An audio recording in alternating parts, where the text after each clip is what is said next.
Don't go. Your fiancé has a gun. Camilla Myers said it without looking up, her grimy fingers trembling as she reached for the crisp burgundy tie at Rocco Bernardi's collar. He went rigid. She tugged the silk gently, adjusting the knot that didn't need adjusting, and gave him the smallest shake of her head. Her part was finished. The warning had been delivered. Rocco didn't ask questions. He didn't turn around. "Back inside," he said evenly, eyes locked on the black limousine ahead. "Everyone. Now." His driver hesitated by the open car door. Beatrice, radiant in her yellow dress on the porch, tilted her head in confusion. "Sir?" Rocco turned toward the mansion entrance. After 3 steps, he stopped and looked back at Camilla, still standing there in her stained uniform, covered in soot from cleaning the fireplace. "You. Upstairs," he said. "My office." Immediately, her heart was already hammering by the time she followed him through the marble foyer.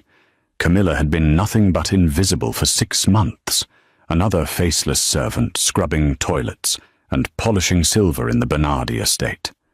That's why she'd seen what no one else had. An hour ago, she'd been cleaning the master suite when Beatrice Infantino swept in, thinking herself alone. Camilla had pressed herself flat behind the armoire, terrified of being noticed, of being punished for existing in the wrong room at the wrong time. That's when she watched Rocco's beautiful fiancé pull a small silver pistol from her jewelry box, check the chamber with practiced efficiency, and slip it into her designer clutch. Camilla should have stayed silent, should have finished her work and disappeared back into the walls like always.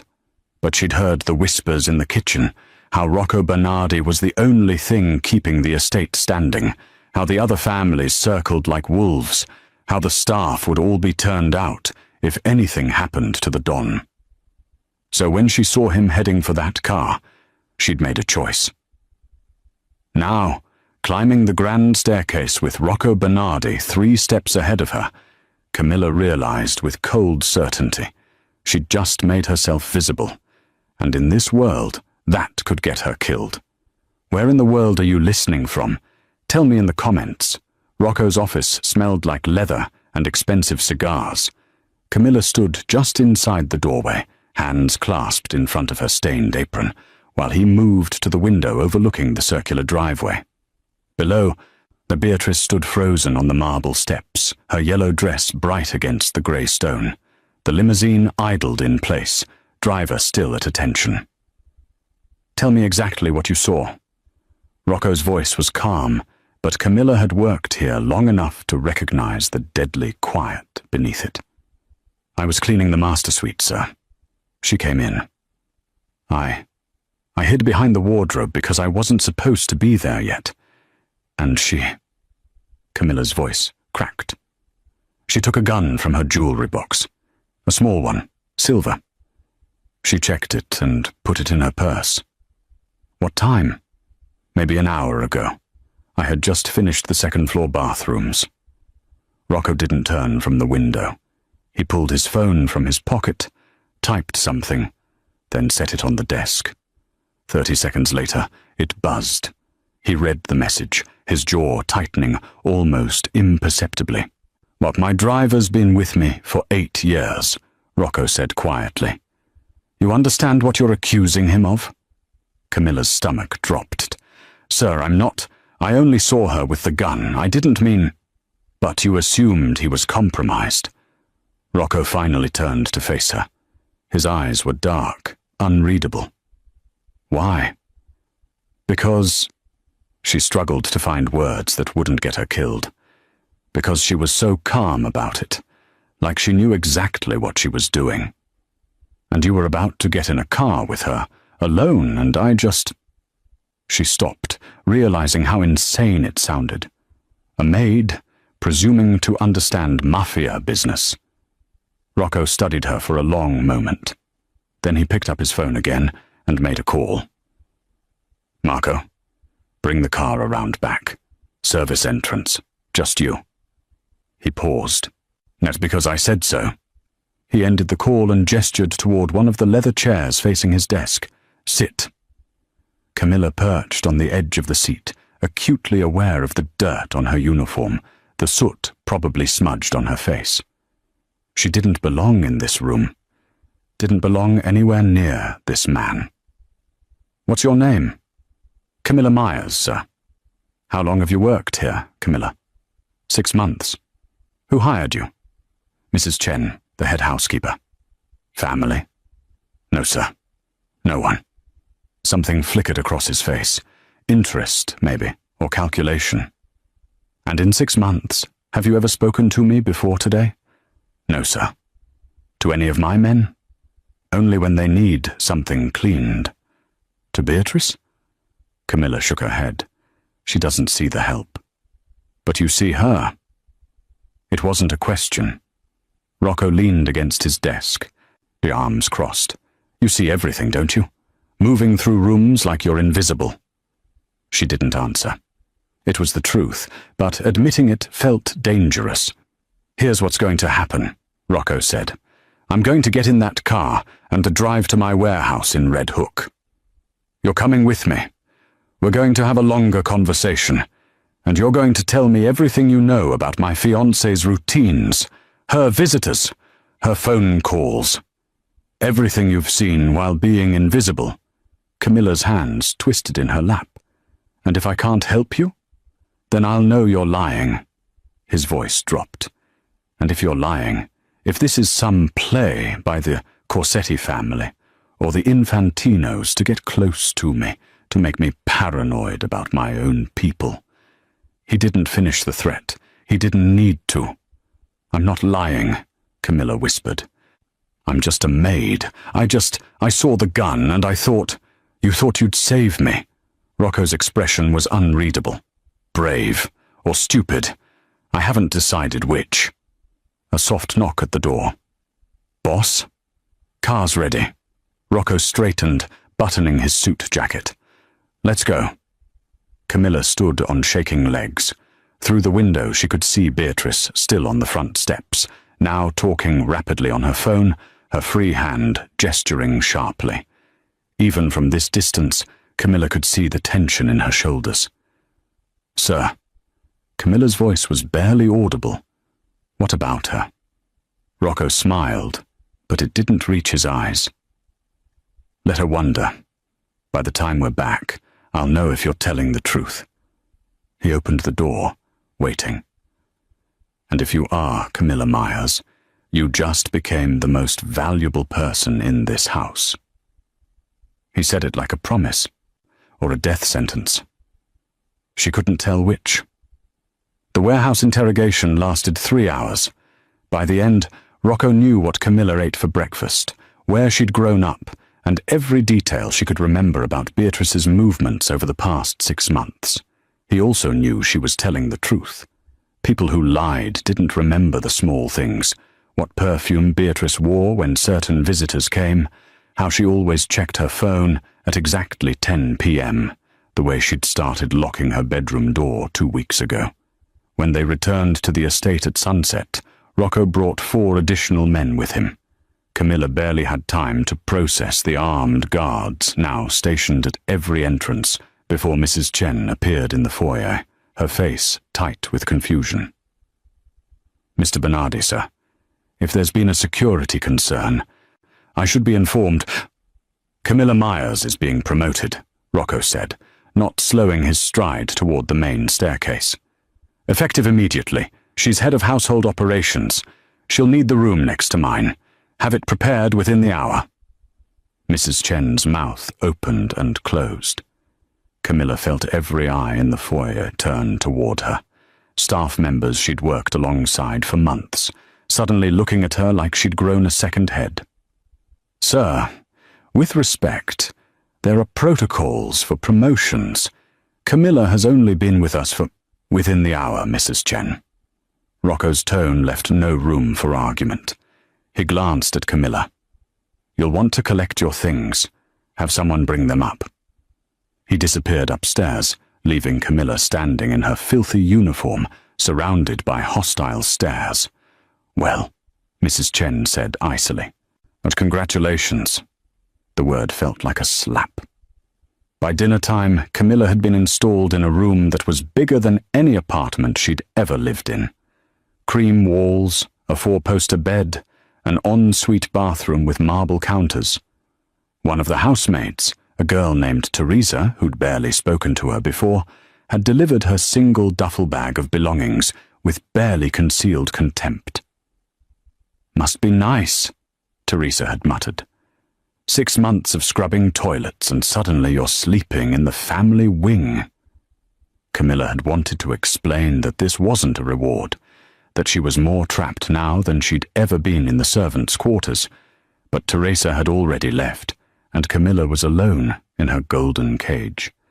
The dinner bell rang at 7.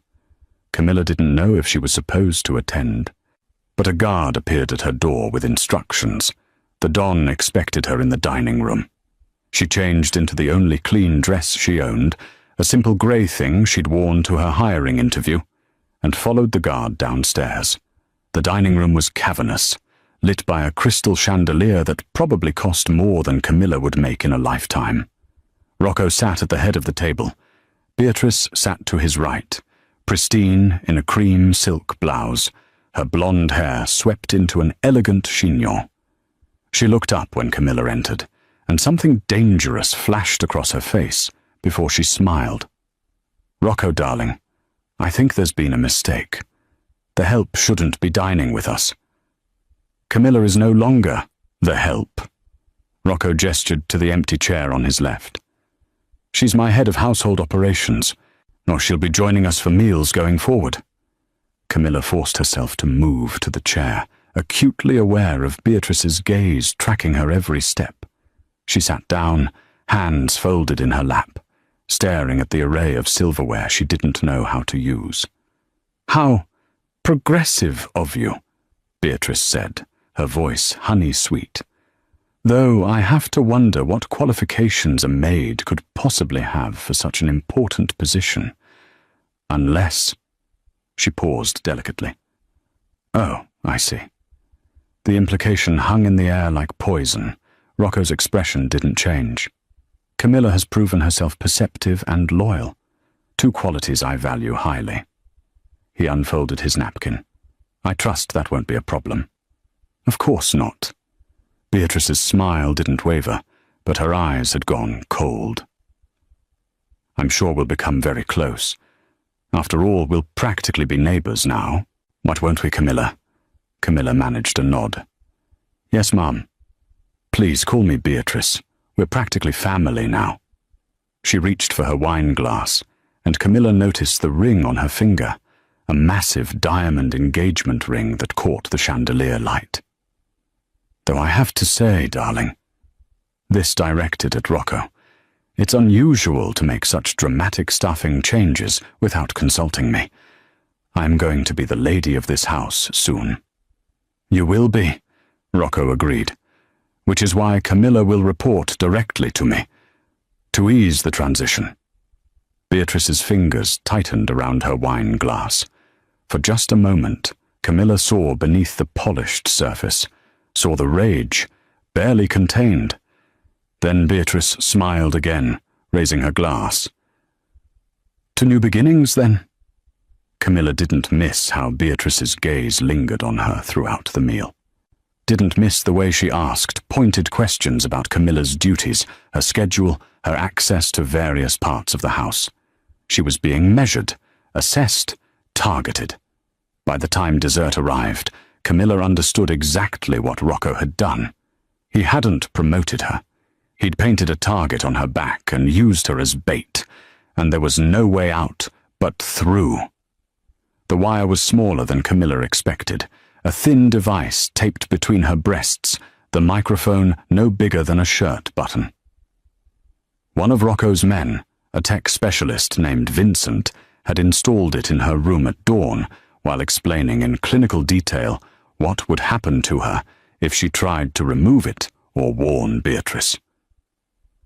"The boss is trusting you," Vincent had said, his tone implying that trust was a dangerous commodity in this house. "Don't make him regret it." Now Camilla stood outside Beatrice's suite with a cleaning caddy, her heart hammering against the wire. She knocked twice. "Come in." Beatrice was seated at her vanity in a silk robe, applying lipstick with the precision of someone preparing for war. She didn't look at Camilla in the mirror. "I didn't request housekeeping. Mr. Bernardi asked me to ensure all the suites are maintained to standard," Camilla said, keeping her voice steady. "I can come back later if—" "No." Beatrice set down the lipstick. "Now is fine. I'd hate for Rocco's head of household operations." The title dripped with contempt. "To neglect her duties on my account." Camilla entered, closing the door behind her. The suite was 3 times the size of her new room, decorated in creams and golds that matched Beatrice's colouring. But the yellow dress from yesterday hung on a mannequin in the corner, looking innocent now, expensive and beautiful. She started with the bathroom, scrubbing fixtures that were already spotless, hyper-aware of every sound behind her. Through the open door, she could hear Beatrice moving around, the rustle of fabric, the soft click of jewellery boxes opening and closing. "You know what I find fascinating?" Beatrice's voice drifted in. "How quickly fortunes can change in this house. One day you're nobody, scrubbing my toilets. The next, you're dining at the family table." A pause. Of course, falls can be just as quick. Quicker, even. Camilla said nothing, focusing on the faucet. "I wonder what you did to earn such favour." Beatrice appeared in the bathroom doorway, fully dressed now in tailored black pants and a cream blouse. "Yet what services you provided." Heat crept up Camilla's neck. "I just do my job, Mum." "Beatrice," she corrected icily, "and somehow I doubt that. Rocco doesn't promote servants without reason. He's a practical man, transactional." Her smile was cruel. "So what did you give him, Camilla? What exactly is he buying?" "Nothing. You're wearing the same dress you wore to dinner." Beatrice's gaze raked over her. "Is that the only decent thing you own? How tragic. Perhaps I should give you some of my old clothes. Charity work, you know. Though," she tilted her head, "we're not quite the same size, are we? You're rather common. Built for scrubbing floors." Camilla's hands tightened on the cleaning cloth. The wire felt like it was burning against her skin. "I need to clean the bedroom," she managed. Of course," Beatrice swept past her.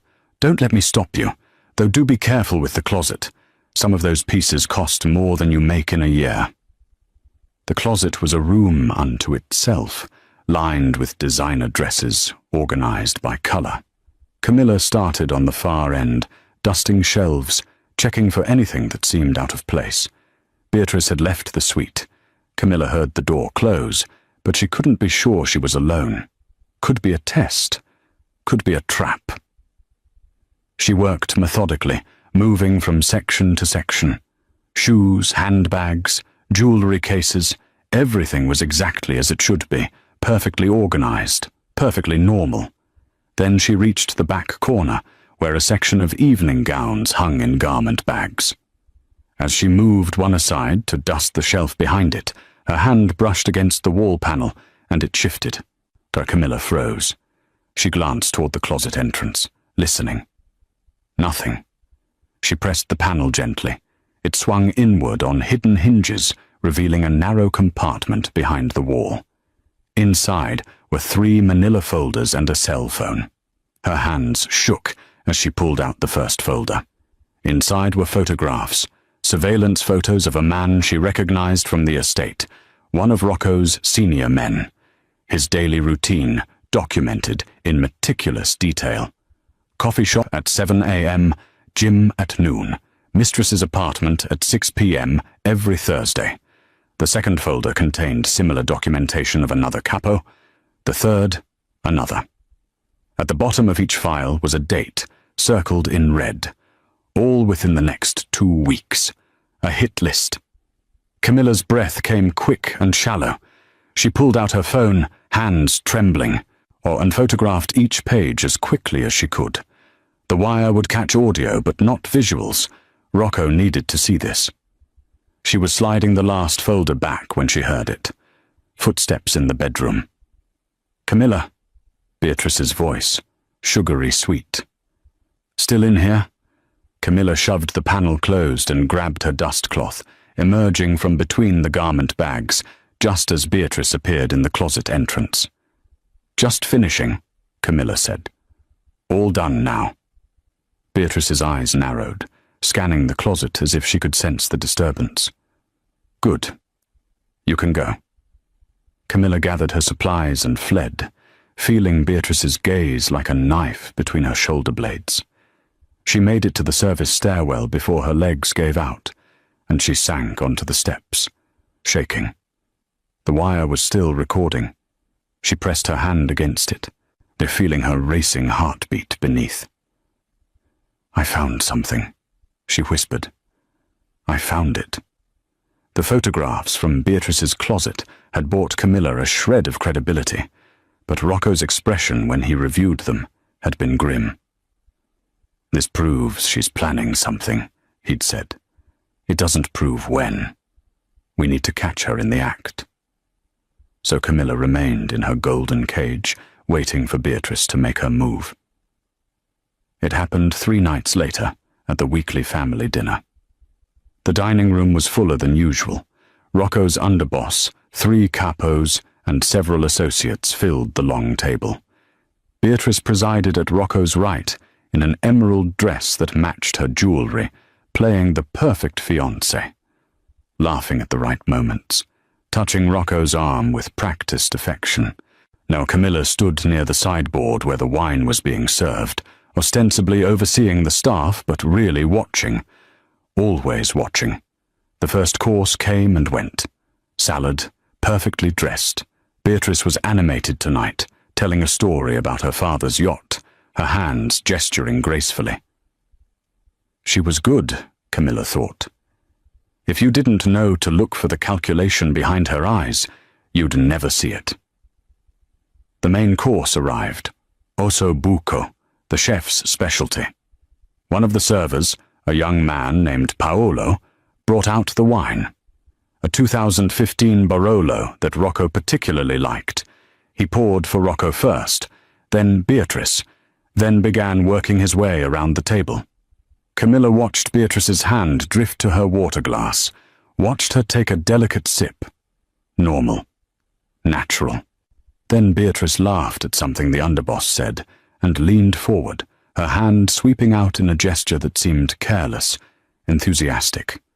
Her fingers brushed against Rocco's wine glass, knocking it slightly. "Oh, how clumsy of me." She steadied the glass, then reached for her own. "Here, darling, take mine. I haven't touched it yet."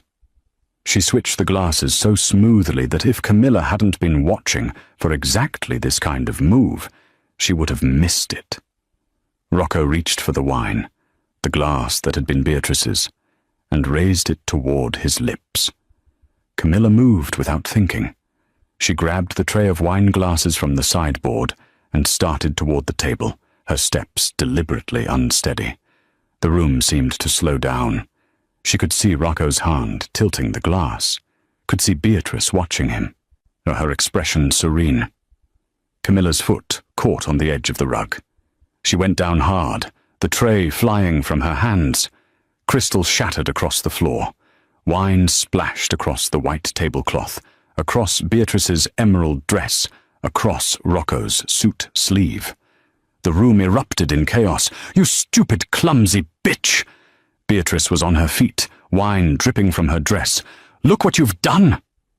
Rocco had jerked back from the table, his glass, the switched glass, knocked over in the collision. Wine pooled across his plate, soaking into the osso buco. "I'm so sorry," Camilla gasped from the floor, glass crunching under her hands. "I'm so sorry, I tripped, Sorry?" Beatrice's voice rose to a shriek. "This dress cost $15,000. Rocco, this is inexcusable. But I don't care what position you've given her. She needs to be fired. No more than fired. She needs to be taught a lesson about her place. The room had gone silent, all eyes on Beatrice, whose perfect composure had finally cracked. "Beatrice." Rocco's voice was quiet, dangerous. "Don't defend her. She's incompetent. Sit down." Beatrice froze at his tone. She sat, slowly, wine still dripping from her dress onto the chair. Rocco stood. He picked up his ruined plate, studying the wine-soaked meat. Then he turned to Paolo, the server who'd poured the wine. "Where did this bottle come from?" The cellar, sir. Chef selected it himself." "Bring me the chef." "Sir, I don't think—" "Now." 2 minutes later, the chef appeared, still in his whites, confusion on his face. "Mr. Bernardi, or is something wrong with the meal? Who had access to this wine before it was served?" The chef blinked. "Just me, sir. I pulled it from the cellar this afternoon, let it breathe in the kitchen." "And you left it unattended?" "Well, yes, but only for a few minutes while I prepared the gunshot was so sudden that Camilla screamed. The chef crumpled to the floor, a red stain blooming across his white jacket. Beatrice had gone pale. Around the table, the capos sat frozen, hands near their weapons. Rocco holstered his gun and looked at Beatrice. "Anyone who tries to poison me in my own house will die. I don't care who they work for. I don't care what family they belong to." He let the words sink in. "Is that understood?" "Of course," Beatrice whispered. "Darling, but I don't understand why. The wine will be tested." Rocco's gaze didn't leave her face. "If it's clean, I'll apologize for my paranoia. If it's not—" He smiled, cold and empty. "Well, then I'll know someone in this house wants me dead." He looked down at Camilla, still on the floor amid the broken glass. "Clean this up, then go to your room." Camilla nodded, not trusting her voice. As she gathered the shattered crystal with shaking hands, she caught Beatrice's reflection in one of the broken pieces. The woman was staring at her with such pure hatred that Camilla knew with absolute certainty she wouldn't survive the week. The wine tested positive for aconite, not enough to kill instantly, but enough to induce a heart attack within hours. Rocco said nothing about the results publicly, but Camilla saw 3 new guards posted outside his quarters and noticed that Beatrice's movements were now being carefully monitored. She also noticed that Beatrice had stopped pretending to smile. The attempt came 2 nights later, at 2 a.m. Camilla had been unable to sleep, her mind running through escape routes she didn't have, and outcomes that all ended badly. She'd finally given up and decided to go down to the kitchen for tea, a small rebellion, claiming space in a house where she still felt like an intruder. She took the service stairs out of habit, the narrow passage that staff used to move through the estate without being seen. The main halls were for family. These cramped stairwells were for people like her, or they had been, before Rocco turned her world sideways. The laundry wing was in the basement, and Camilla had to pass through it to reach the kitchen stairs. It was deserted at this hour, just rows of industrial washers and the chemical smell of detergent. A single bulb flickered overhead, casting strange shadows across the concrete floor. She was halfway through when she heard the footstep behind her. Camilla turned. A guard stood at the entrance she'd just come through, one she didn't recognize, which was strange because she'd memorized every face in Rocco's security detail over the past week. He was large, square-jawed, with dead eyes that assessed her like she was already a corpse. "Lost?" he asked. "Just getting tea." Camilla's voice came out steady, which surprised her. "Couldn't sleep." "Funny. Me neither." He started walking toward her, slow and deliberate. "Been thinking about that dinner? The wine? Or the way you just happened to spill that tray at exactly the right moment?" Camilla took a step back, It was an accident. Was it? He smiled, and there was nothing human in it. See, I think you're smarter than you look. I think you're the reason the boss is suddenly paranoid.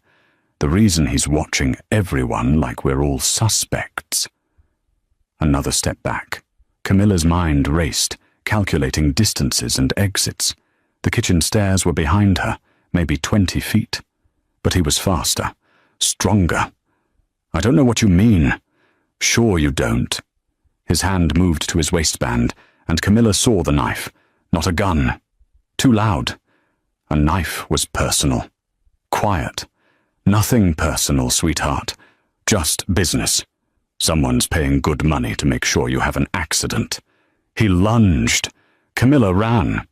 She made it 5 steps before he grabbed her hair, also yanking her backward.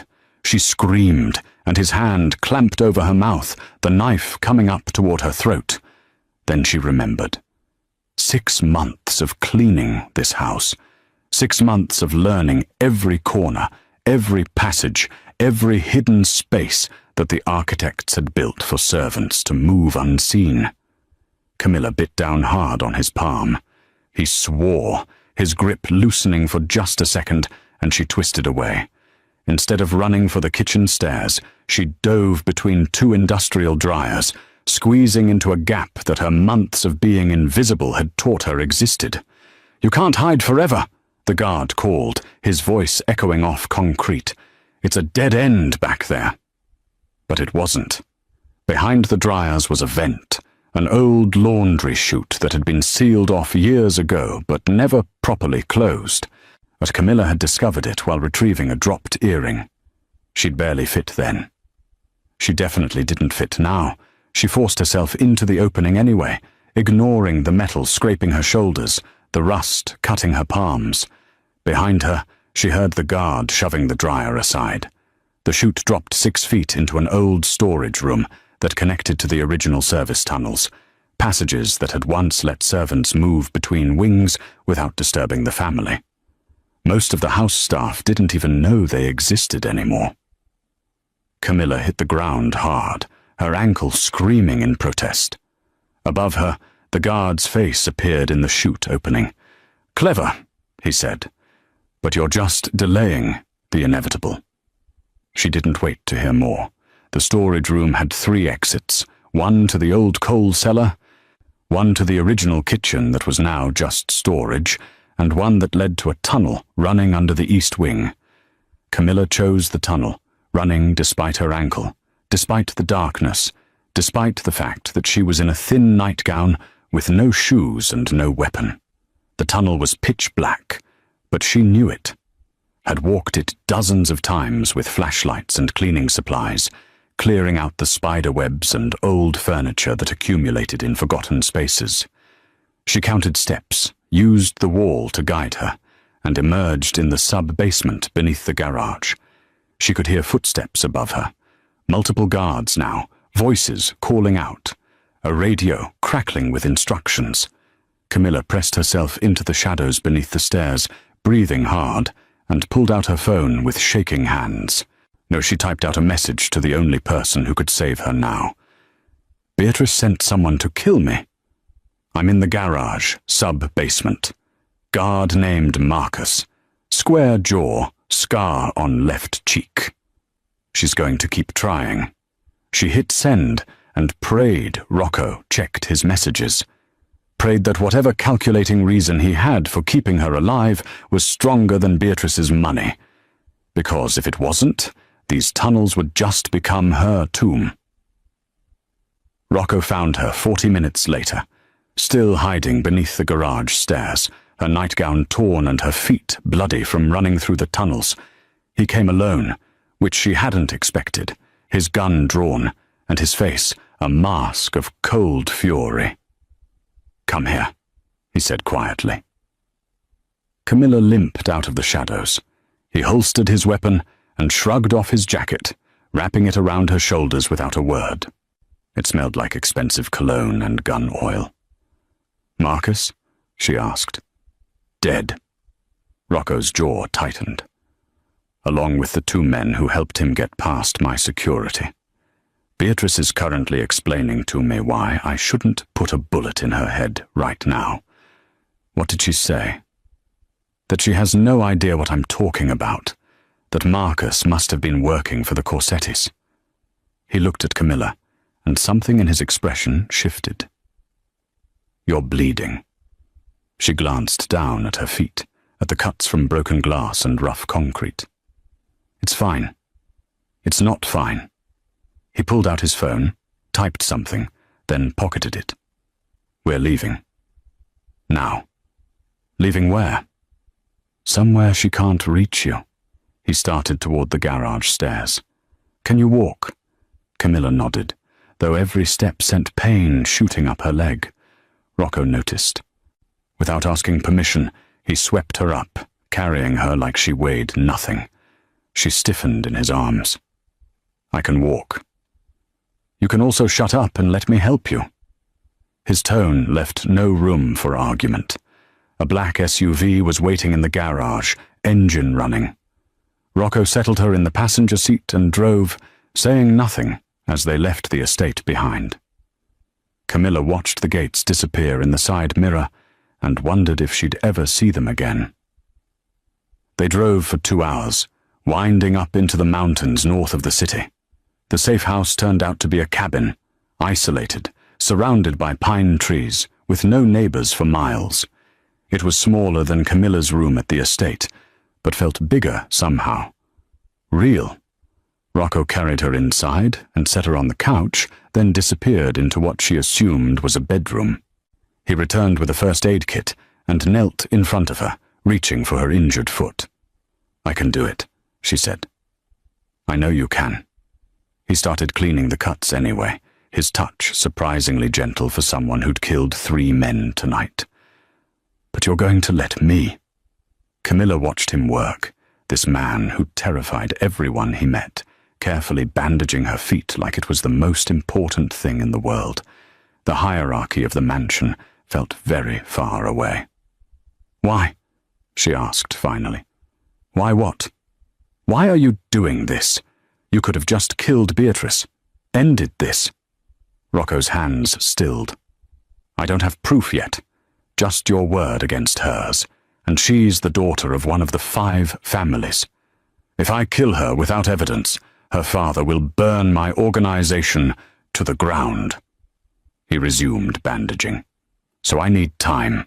I need to gather enough proof that when I do put a bullet in her, no one will question it. And what happens to me while you're gathering proof? You stay here, with me. He finished with her feet and looked up at her. You stay alive. The next 3 days fell into a strange rhythm. Rocco spent mornings on his phone, coordinating his organization from a distance, while Camilla healed and tried to pretend she wasn't trapped in a cabin with a man who made her pulse race every time he looked at her. On the 4th day, he brought her outside. If you're going to survive this world, you need to know how to protect yourself. He handed her a pistol, smaller than his, lighter. Ever fired a gun? No. Good. Then I don't have to undo bad habits. He positioned himself behind her, his arms coming around to adjust her grip, or Camilla's breath caught at the proximity, at the solid warmth of him against her back. Feet shoulder-width apart, both hands on the grip. The gun is an extension of your arm, not a separate object. His breath was warm against her ear as he guided her through the stance. Every point of contact between them felt electric. Now squeeze the trigger, don't pull, squeeze. The gun kicked in her hands, the shot going wide of the target he'd set up. But she didn't drop it, didn't flinch. Again, Rocco said, his hand still steadying hers. They practiced until her arms ached and the sun started to set. By the end, she was hitting the target more often than not. Rocco stepped back, watching her with something like approval. You're a quick study. I'm motivated. Camilla lowered the gun, suddenly aware of how close they were standing. or how alone they were out here. "Rocco, don't." He turned away, but not before she saw something flicker across his face. "You should go inside. It's getting cold." But the cold wasn't what made her shiver as she watched him walk away. It was the realization that somewhere between the mansion and this mountain, the space between Don and Maid had become something else entirely. Something dangerous in ways that had nothing to do with Beatrice's bullets. If you are still here with me, I need you to subscribe if you haven't to. Your subscription means a lot to me, and I don't take it for granted. The proof came from an unexpected source, Rocco's accountant, a nervous man named Leo, who'd been quietly tracking discrepancies in the family's financial records for weeks.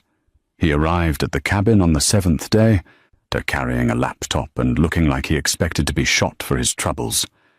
"Show me," Rocco said, clearing the kitchen table. Leo opened spreadsheet after spreadsheet, his finger tracing lines of transactions that meant nothing to Camilla, but made Rocco's expression darken with each passing minute. "Here," Leo said, pointing. 3 million moved through a shell company in the Caymans. The signature authorization is Infantino's, but look at the receiving account. He pulled up another document. It's registered to a holding company that the Corsetti family controls. When? 2 months ago.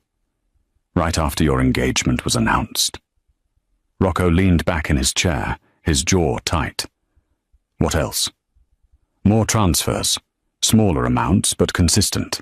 It looks like... Leo hesitated. It looks like Infantino has been selling information. Shipment routes, distribution networks, the names and addresses of your key people. The dossiers, Camilla said quietly. Both men looked at her. In Beatrice's closet, they weren't just hit lists. They were intelligence packets. Everything someone would need to dismantle your organization from the inside. Rocco's hand curled into a fist on the table. The wedding was never supposed to happen, Leo finished. Best case scenario, Beatrice kills you at the altar. Worst case, you survive long enough to marry her, and she kills you on the wedding night. Either way, the Infantino family inherits your territory through the marriage contract, then immediately turns it over to the Corsettis in exchange for... He pulled up another document. A 20% stake in their East Coast operations and a seat on their commission. The silence that followed was deadly. How long have you known? Rocco's voice was dangerously quiet.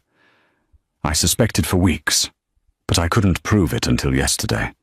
The Cayman accounts are buried under 6 layers of shell companies. I had to... Leo swallowed. I had to call in some favors with people I shouldn't be talking to. You did good work, Leo. Rocco stood, walking to the window. Go back to the city. Don't tell anyone where I am or what you found. Act like everything is normal. And then wait for my call. After Leo left, Camilla found Rocco on the cabin's small porch, staring out at the dark trees. She wrapped a blanket around her shoulders and sat beside him on the steps. You're planning something, she said. Well, I'm planning to burn both families to the ground. He said it calmly, like he was discussing the weather. Infantino thinks he's clever, thinks he can sell me out to the Corsettis and walk away rich. He's wrong. How? Rocco looked at her, and in the moonlight she could see the cold calculation that made him dangerous. Beatrice is expecting me to either kill her, which starts a war I can't win, or marry her, which ends with me dead. What she's not expecting is option 3, which is? I give her exactly what she wants. I return to the estate. I move forward with the wedding plans. His smile was sharp, and I use her to feed false information back to her father and the Corsettis. Let them think their plan is working. That's insane. She tried to have me killed. She'll try again. Not if you're with me, or not if you're visible. He turned to face her fully. I need you to come back, Camilla. I need you to play a role. What role? Mine. The word hung between them. The staff already thinks we're sleeping together. Beatrice thinks it. Let them keep thinking it. Let Beatrice believe you're my weakness, something she can exploit. Camilla's heart hammered. And what are you really doing while they're focused on me? Gathering my allies, the families that are loyal to me, the ones who won't benefit from this merger. There are more than Infantino realizes. Rocco's expression was grim. I'm going to call a meeting, a summit. I'll tell them I've discovered a plot against the Commission. The two families are trying to consolidate power. They'll want proof. I have proof. Leo's documents, the financial records, and... He paused. Why, I'll have testimony from someone inside the Infantino family. Someone who was part of the plan but got cold feet. Camilla understood immediately. Beatrice. She'll confess everything. Who paid Marcus? What her father promised the Corsettis. Every detail of the plan to kill me and absorb my territory. His voice was ice. She'll confess because it's the only way she survives the night. And then? And then the other families will sanction the hit. The Infantinos will be declared enemies of the Commission. The Corsettis will scramble to distance themselves from the failed plot. Rocco's smile was cold. And I'll inherit everything Infantino owns as compensation for the attempted assassination. It's traditional. Camilla absorbed this, the brutal logic of the world he lived in. When? The engagement party, or 2 weeks from now. He looked at her. Can you do this? Can you walk back into that house, knowing Beatrice wants you dead? She thought about the servants' quarters, about 6 months of being invisible, about the life she'd had before Rocco turned it upside down. Then she thought about Beatrice's cruel smile and the guard's knife at her throat. Yes, Camilla said, but I'm not walking back in as a maid. Rocco's expression shifted, something almost like respect crossing his face. No, you're not. They returned to the estate at sunset, the day before the engagement party. Rocco had sent word ahead that he'd been dealing with business upstate and was ready to move forward with the wedding. Beatrice had responded with appropriate joy, her text message full of heart emojis that made Camilla's stomach turn. Why, she thinks she's won, Camilla said, watching the estate gates swing open. Good. Rocco's hands were steady on the wheel. Confident people make mistakes. The house was in chaos when they arrived. Florists carrying arrangements the size of small cars, caterers setting up stations in the ballroom, security contractors installing additional cameras. Beatrice had spared no expense. The engagement party would host over 200 guests, a who's who of the 5 families and their associates, the perfect place for an assassination.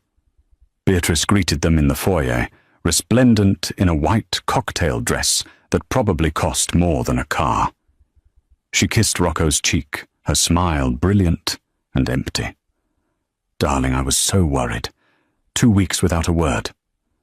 Her gaze slid to Camilla, dismissive. Oh, I see you brought your pet back. Camilla is essential to the household, Rocco said evenly. I need her here for the party. Of course. Beatrice's smile didn't waver, though I've hired additional staff for the event. Professional servers. We wouldn't want any accidents. The threat was clear. Camilla was to stay out of sight, where Beatrice could control the narrative, which was exactly what they wanted. That night, Rocco reviewed the guest list with Camillo in his office.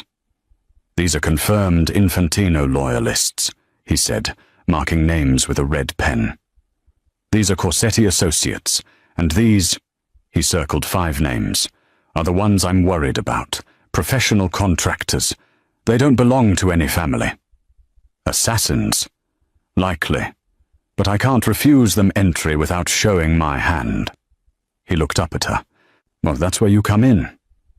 The next evening, Camilla stood in the servants' staging area, wearing a black server's uniform, white shirt, black vest, black pants. Her hair was pulled back severely, and she wore no makeup, just another faceless member of the catering staff. You remember the signals? Vincent, the tech specialist, adjusted the wire hidden under her vest. Red napkin on the bar means I've identified a threat. White napkin means I need immediate extraction. Camilla's voice was steadier than she felt. "And if something goes wrong, hit the panic button." Vincent tapped the small device disguised as a button on her vest. "Rocco's men will move in within seconds." She nodded, picked up a tray of champagne flutes and entered the ballroom. The party was already in full swing. The room glittered with crystal chandeliers and candlelight, the guests dressed in designer gowns and expensive suits. Camilla moved through the crowd like a ghost, offering champagne, watching faces. Beatrice held court near the entrance in a red gown that matched her lipstick, her hand possessively on Rocco's arm. She was radiant, triumphant, the perfect bride-to-be. Camilla circulated, her eyes scanning. There, a man by the bar, mid-40s, broad-shouldered, with the careful stillness of someone trained to kill. His suit was expensive, but didn't fit quite right, tailored to hide a shoulder holster. She drifted to the bar, set down her tray, and placed a red napkin next to the champagne tower. 2 down, 3 to go. But the second assassin was easier to spot, a woman in a silver dress who kept her clutch closed with one hand at all times. Never set it down, never let it leave her sight. Camilla had seen Beatrice do the same thing with the gun in her purse, read a napkin on the dessert table. The third and fourth were together, posing as a married couple near the orchestra, too attentive to the entrances and exits, too aware of the security positions. Camilla caught the man checking his watch 3 times in 5 minutes, a nervous tell, red napkin near the champagne fountain. She was looking for the 5th when she felt it, eyes on her back. She turned slowly, scanning the crowd, and her blood went cold. Marcus, the guard who'd tried to kill her in the laundry room, the one Rocco said he'd executed. He was alive. They dressed in a server's uniform identical to hers, carrying a tray of canapes. Their eyes met across the ballroom, and his expression shifted from surprise to cold recognition. He was the 5th assassin, and now he knew she was here. Camilla's hand moved toward the panic button, but Marcus was already moving, setting down his tray and cutting through the crowd toward her. She couldn't run without causing a scene, couldn't signal without exposing herself, so she did the only thing she could. She picked up her tray and walked straight toward Rocco and Beatrice, her heart hammering, Marcus closing in behind her. If she was going to die tonight, it wouldn't be quietly in some corner. It would be right in front of everyone, where Rocco could use it, where her death would mean something. Camilla was 10 feet from Rocco when Marcus grabbed her arm. "Going somewhere?" he whispered, his grip bruising. She drove her elbow back into his ribs, exactly like Rocco had taught her at the cabin. Marcus grunted, his hold loosening just enough for her to wrench free and stumble forward. The tray clattered to the floor. Crystal shattered. The ballroom went silent. Every eye turned toward the commotion, toward Camilla, breathing hard, and Marcus reaching under his server's jacket for his weapon. Rocco's eyes met hers across the room. She saw the calculation there, the split-second decision. He nodded once. Camilla hit the panic button. The chandeliers went dark. Emergency lighting flooded the room in red, and all hell broke loose. The first shots came from Rocco's men, positioned around the ballroom's perimeter. Precision strikes that dropped the assassin at the bar and the couple near the orchestra before they could draw their weapons. Guests screamed, diving under tables, running for exits that Rocco's security had already sealed. Marcus pulled his gun, aiming at Camilla, but she was already moving. She grabbed a champagne bottle from the fallen tray and swung it at his head. Glass shattered against his temple. He staggered, and she ran. Toward Rocco. Toward the only safety she knew, but Beatrice was faster. The woman in red moved with deadly grace, her hand diving into her clutch, pulling out a small silver pistol, the same one Camilla had seen her load weeks ago. She raised it toward Rocco's back as he barked orders to his men, was oblivious to the threat behind him. Camilla didn't think. She grabbed a steak knife from an abandoned table setting and threw it. The knife wasn't balanced for throwing, didn't have the weight or design. But it didn't matter. It struck Beatrice's shoulder, and the woman's shot went wide, the bullet embedding itself in the ceiling. Beatrice whirled, her perfect face twisted in rage. "You little bitch!" She aimed the gun at Camilla. Rocco moved like lightning. His hand closed around Beatrice's wrist, twisting hard enough that Camilla heard bones crack. The gun dropped. Beatrice screamed, and Rocco caught the weapon before it hit the ground. "You were right," he said, conversationally, as if they weren't surrounded by gunfire and chaos. "The wine was poisoned. The dossiers were real. What your father did sell me to the Corsettis." He pressed his gun to her temple. "But you made one mistake." "What?" Beatrice gasped, tears streaming down her face. "You underestimated the help." He pulled the trigger. The firefight lasted another 3 minutes. By the end, all 5 assassins were dead. 6 of Beatrice's Infantino loyalists had been neutralized. The woman in the silver dress had tried to escape through the kitchen and been stopped by Vincent. The Corsetti associates had surrendered the moment they realized they were outnumbered. The rest of the guests, the neutral families, the business associates, the politicians, huddled against the walls with their hands visible, watching as Rocco Bernardi walked through the carnage like a king surveying his battlefield. He stopped in the center of the ballroom, stepping over Beatrice's body without a glance. His men formed a semicircle behind him. The surviving guests, nearly 100 people, watched in terrified silence. "Some of you knew," Rocco said, his voice carrying across the room. "Some of you were complicit in the Infantino Corsetti plot to kill me and absorb my territory.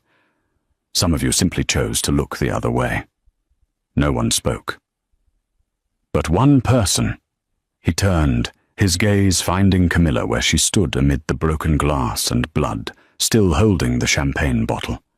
One person who had nothing to gain and everything to lose chose loyalty, chose to warn me, chose to stand with me when everyone else would have watched me die.